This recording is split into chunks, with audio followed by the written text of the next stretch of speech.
Hi viewers, welcome to our channel. AP liquor స్కామ్‌లో రోజుకో కీలక పరిణామం అయితే చోటు చేసుకుంటుంది. వాళ్ళ ఈడీ కూడా ఈ కేసులోనే రంగంలోకి దిగిందని చెప్తున్నారు. మరి రోజు రోజుకి జగన్మోహన్ రెడ్డి గారి మెడ కూడా చుట్టుకునే అవకాశం ఉంది.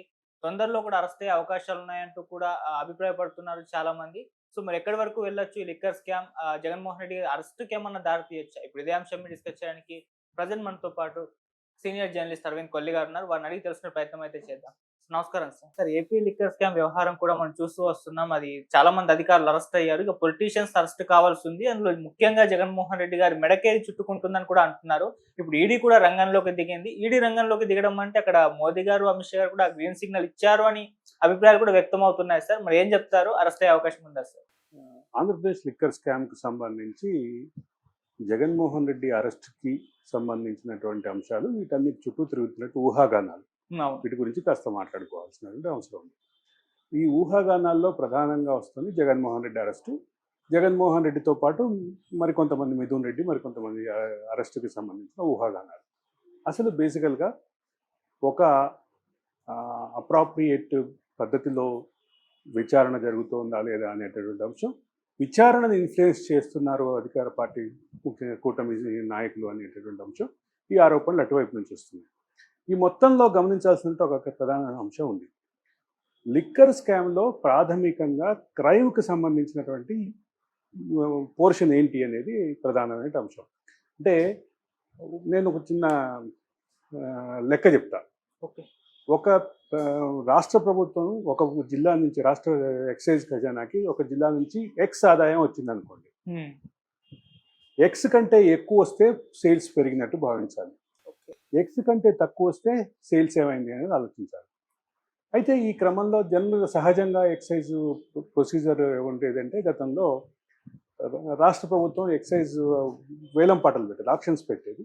ఆక్షన్స్ పెట్టి ఒక గ్రామానికో లేదా ఒక షాపుకు సంబంధించినటువంటి పెరుగుదల తగ్గుదల ఒక బెంచ్ మార్క్ పెట్టుకొని ఒక ఊరు నుంచి ఒక 5 లక్షలకి ధరావత్తు తీసుకొని ఒక 15 లక్షలు 25 లక్షలు దానికి వేలం పాట నిర్ణయించేవారు. అది అక్కడి నుంచి పెరిగేది. కొన్ని సందర్భాల్లో ప్రభుత్వం అంచనాలకి మార్కెట్లో ఉన్నటువంటి మిగతా సహజంగా పోటీదారుల అంచనాకి అందనంత స్థాయిలో భారీగా పెరిగినటువంటి సందర్భం ఉంది. ఆ తర్వాత దాని ప్రొసీజర్ని మార్చారు. ఎలక్షన్స్ ముందు రావటం కోసం ఫిక్స్ చేశారు అనేటువంటి ఆరోపణలు కూడా ఉన్నాయి. ఇది ఒక అంశం ఉంది. అంటే షాపుకి నిర్ణీత ధరని నిర్ణయించి లాటరీ తీయటం అనే ప్రక్రియను ప్రారంభించారు. అంటే ఒక షాప్కి ఒక ₹1,00,00,000 అక్కడి నుంచి ఎక్సైజ్ శాఖ గతంలో వస్తుంది అనేది, అంటే దాన్ని ఫిక్స్ చేసి ఇదే ₹1,00,00,000కి ₹2,00,000 ధరావత్తు చొప్పున ఓపెన్గా ఆప్షన్ పెట్టేవాడు, ఓపెన్గా లాటరీ పెట్టేవాడు. ఆప్షన్ అనే పదం అప్పటి నుంచి పోయింది. పోయి లాటరీ వచ్చింది. లాటరీ వచ్చినాక ఆ లాటరీలో ఆ షాపు నిర్ణీత అమౌంట్ని ఫిక్స్ చేసి, గరిష్ట నిర్ణీత అమౌంట్ని ఫిక్స్ చేసి దాన్ని లాటరీ తీయటం మొదలుపెట్టారు. ఆ లాటరీ కోసం పార్టిసిపేట్ చేసేవాళ్ళు ఒక్కొక్కళ్ళు ₹2,00,000 పెట్టాల్సినటువంటి పరిస్థితి ఉండేది. ₹2,00,000 పెట్టిన తర్వాత దీంట్లోంచి ఎవరైతే షాప్ దక్కించుకుంటారో వాళ్ళు షాప్ని కంటిన్యూ చేయడం, మిగతా వాళ్ళు పెట్టినటువంటి ధరావత్ అనేది కోల్పోవటం జరిగేది. ఇట్లా ధరావత్ ద్వారానే భారీగా నిధుల సమీకరణ జరిగింది అనేటటువంటిది ఇటు తెలంగాణ అటు ఆంధ్రప్రదేశ్ ప్రభుత్వాల మీద ఆరోపణలు ఉన్నాయి. ఆరోపణలు ఉండటంతో పాటు ఈ ఈ అంశం చుట్టూ రకరకాల అంటే ఫిక్స్ చేసే క్రమంలో లాటరీలో ఎవరిని వేయకుండా కొంతమంది బెదిరించారనేటువంటిది ఒక ఆరోపణ అయితే, ఒకటే షాప్ కోసం ఒకటే కుటుంబం నుంచి 30-40 మంది, అంటే ఒకటే సిండికేటో లేదా ఒకటే కుటుంబం నుంచి, ఒకటే వ్యాపార కూటమి నుంచి 30-40 మంది, కొన్ని చోట్ల 70-80 మంది వేయాల్సిన పరిస్థితి ఉంది. అంటే 70-80 మంది వేశారంటే అది ఒకటే యాజమాన్యానికి సంబంధించిన సిండికేట్ నుంచి చేస్తే దాదాపు ₹1,60,00,000 ఒకటే షాప్ కోసం పోటీ పడేటువంటి పరిస్థితి. రాష్ట్ర ప్రభుత్వానికి సరైనటువంటి ఆదాయం, నికర ఆదాయం వచ్చింది, అది ఓకే. కానీ అదే సందర్భంలో ఈ రకమైనటువంటి ప్రక్రియ, వ్యాపార ప్రక్రియ ఏదైతే ఉందో, ఈ ప్రక్రియను బ్రేక్ చేస్తూ జగన్మోహన్ రెడ్డి అధికారంలోకి వచ్చిన కొత్తలోనే ఆయన ఒక పాలసీ తీసుకొచ్చారు. ఎక్సైజ్ పాలసీ క్యాబినెట్లో నిర్ణయం తీసుకున్నారు. ప్రభుత్వం మాత్రమే షాపులు నిర్వహిస్తుంది అని చెప్పి ఒక ప్రక్రియ స్టార్ట్ చేశారు. ప్రభుత్వం మాత్రం షాపులు నిర్వహించడం అంటే, ప్రభుత్వం షాపులు నిర్వహించడం బయటికి చూస్తే చాలా అద్భుతమైనటువంటి కార్యక్రమంగా కనిపించింది. కానీ ఇక్కడ జరిగినటువంటి మాల్ ప్రాక్టీస్ గురించి ఏదైతే ప్రచారం వచ్చిందో, ఏదైతే ఈ అంశంపై రకరకాల విషయాలు వెలుగులోకి వచ్చినాయో వాటన్నిటిని పరిశీలించి చూస్తే ఒక ప్రధానమైన అంశం గమనిస్తుంది మనకి. ఒక ప్రాంతంలో ప్రభుత్వం మాత్రమే షాప్ ఉంటుంది. ప్రభుత్వం షాపు గతంలో ఉన్నటువంటి షాప్ కంటే అంటే ఏపీ బ్రూవరీ కార్పొరేషన్ సప్లై చేసినటువంటి మద్యాన్ని మాత్రం అమ్మాల్సిన పరిస్థితి. అంటే ఇక మొత్తం ప్రభుత్వమే ఉంది. ఏపీ బ్రూవరీ కార్పొరేషన్ ప్రభుత్వాందే, అమ్మే షాపు ప్రభుత్వాందే. అమ్మే షాపుకి సంబంధించినటువంటి supply chain AP brewery corporation నుంచి ఆ షాపుకి తీసుకొచ్చే ట్రాన్స్పోర్టు ప్రభుత్వాందే. ఇవన్నీ ప్రభుత్వాన్ని కదా, ఇక్కడెక్కడ ఏమీ లోపం లేదు అనేటటువంటి చర్చ ప్రధానంగా జరిగింది. అయితే మతలబ్ అంతా ఇక్కడే ఉంది. ఆంధ్రప్రదేశ్ బ్రూవరీ కార్పొరేషన్ కొంత నిల్వని సప్లై చేస్తే, కొంత సేల్స్కి సంబంధించినటువంటి అవసరాల కోసం కొంత అంటే కొంత మొత్తంలో సప్లై చేస్తే, అంతకంటే ఎక్కువ మొత్తంలో బయట నుంచి డైరెక్ట్గా బ్రూవరీ కార్పొరేషన్ నుంచి కాకుండా డైరెక్ట్గా చేశారు, డైరెక్ట్గా సప్లై చేశారు అనేది ప్రధానమైనటువంటి ఆరోపణ. ఇది ఇది బహిరంగంగా జరిగినటువంటి ప్రచారం. దీని వెనక వాస్తవాలను తేల్చాలి అని చెప్పి సిట్ని ఏర్పాటు చేయటం, ఆ తర్వాత రకరకాల విచారణ సంస్థలు ఇన్వాల్వ్ అవటం, వీటన్నిటి నేపథ్యంలో దాని మీద కొన్ని అనుమానాలు వ్యక్తమైనాయి. ఇప్పుడు అర్థమైంది కదా, ఈ మొత్తం జరిగింది ఎవరి చుట్టూ, ఎక్కడ ఎవరి చుట్టూ, రాష్ట్ర ప్రభుత్వం పాత్ర ఏంటి, ఈ రాష్ట్ర ప్రభుత్వం సప్లై చేసినటువంటి మద్యం కంటే ఎక్కువ మొత్తంలో కొంత సప్లై చేశారా, ఈ మొత్తాన్ని నియంత్రించడానికి ఒక ఐఏఎస్ ఆఫీసర్ని పూర్తిగా తమకు అనుకూలమైనటువంటి ఐఏఎస్ ఆఫీసర్ని తెచ్చిపెట్టారు. దాంతోపాటు రాష్ట్రంలో ఉన్నటువంటి ఏదైతే బ్రూవరీస్ ఉన్నాయో, డిస్టిలరీస్ ఉన్నాయో, వాటిని మొత్తాన్ని బెదిరించో లేదంటే మరో రూపంలోనో వాటి మొత్తాన్ని వీళ్ళు అదుపులో పెట్టుకున్నారు. రాష్ట్ర ప్రభుత్వ అనుకూలమైనటువంటి ఒక టీం ద్వారా ఇదంతా జరిగింది అనేది విమర్శ. ఇప్పుడు ఇంత విన్న తర్వాత ఇది గనక విచారణ సంస్థల విచారణలో ఇదే రకమైనటువంటి అంశం తేలితే, ఒకటి మనకు కనపడేది ఏంటి, బ్రూవరీ కార్పొరేషన్ ద్వారా వచ్చిన మద్యంతో పాటు డైరెక్ట్గా డిస్టిలరీస్ నుంచి కొంత మద్యాన్ని సప్లై చేశారు. అది రాష్ట్ర ప్రభుత్వ అధినేతల కనుసన్నల్లో జరిగింది అనేది ప్రధానమైన. ఇక్కడ మతలబ్ అంతా ఇక్కడే ఉంది అనేది విచారణ సంస్థలు అభిప్రాయపడుతున్నాయి. ఈ మొత్తంలో జగన్మోహన్ రెడ్డి పాత్ర ఏంటి, వాసుదేవరెడ్డి పాత్ర ఏంటి, జగన్మోహన్ రెడ్డికి కజిన్స్ అయినటువంటి మరొక ఇద్దరు పాత్ర ఏంటి, వీళ్ళిద్దరూ ఇదే అంశంలో ఆఫ్రికాలో ఉన్నటువంటి కొన్ని దేశాల్లో వ్యాపారం చేశారు. ఆ వ్యాపారం చేసిన క్రమంలో వాళ్ళు దాన్ని కొంత అక్కడ మతలబు జరిగింది, అందుకే ఆ దేశాలకి ఎంట్రీ లేనటువంటి పరిస్థితి ఉంది కదా ఆ ఇద్దరు జగన్మోహన్ రెడ్డి కజిన్స్కి అనేది ప్రధానమైనటువంటి రాజకీయపరమైన విమర్శ.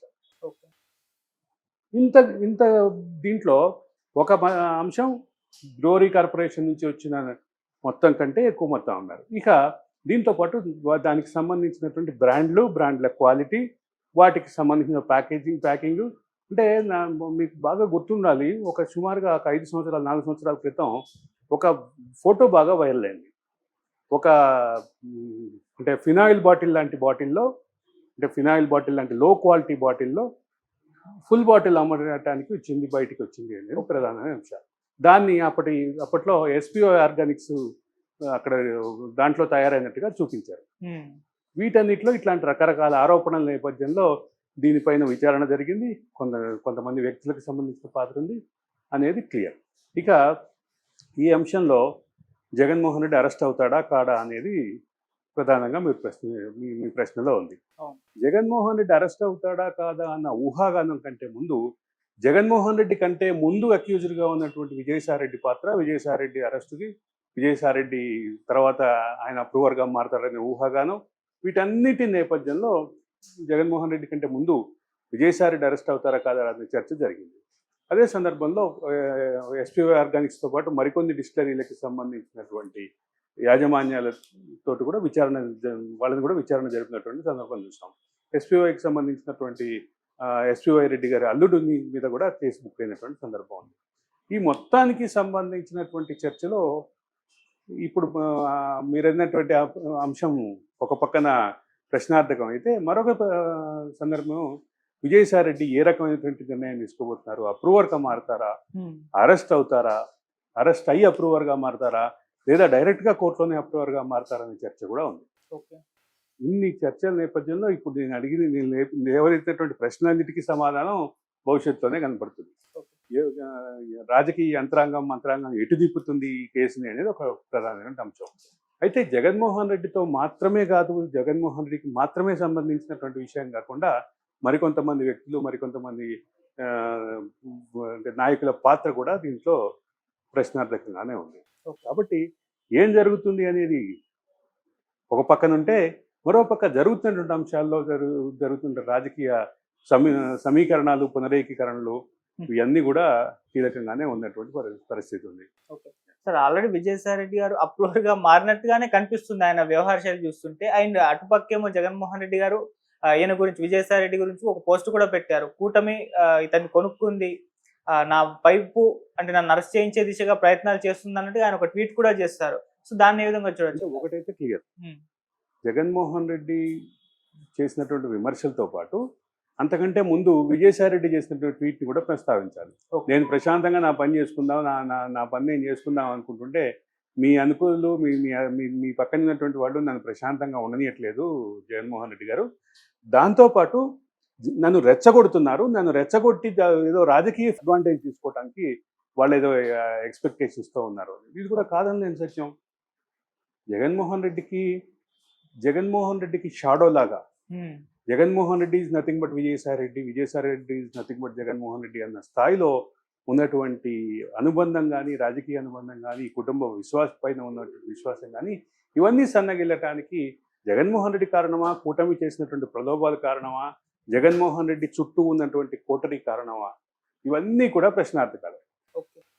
ఒక రోజులో జరిగింది ఓవర్ నైట్ జగన్మోహన్ రెడ్డి అంటే విజయసాయి రెడ్డి అంటే జగన్మోహన్ రెడ్డి అనే ప్లేస్ నుంచి పూర్తిగా మారిపోయేటటువంటి అవకాశం అయితే లేదు.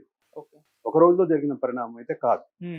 పైగా విజయసాయి రెడ్డి వ్యక్తిగతంగా తెలిసిన వాళ్ళు కానీ, విజయసాయి రెడ్డి రాజకీయ వ్యవహార